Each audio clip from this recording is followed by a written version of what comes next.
Yo, what's up everybody? This is Kate and Bees. Ayan, guys.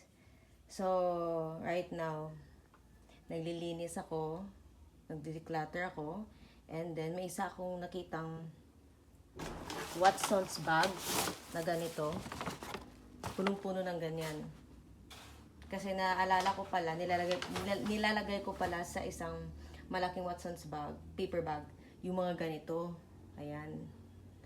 So ngayon, siguro may purpose bakit nakita ko siya ngayon.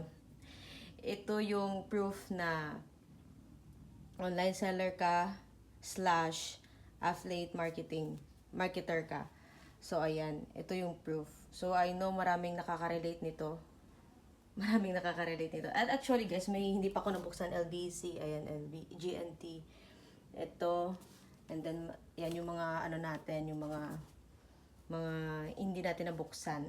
Dalawang LBC yan, isang GNT. So, ayan, ito, mix na yan. May mga TikTok, mga Shopee, ayan. Pero mostly nag-order talaga ako sa TikTok and I'm doing affiliate.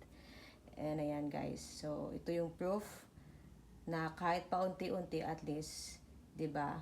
Kahit hindi masyado kalakihan, at least nagle-learn tayo. And then wala naman talaga nagsi-start sa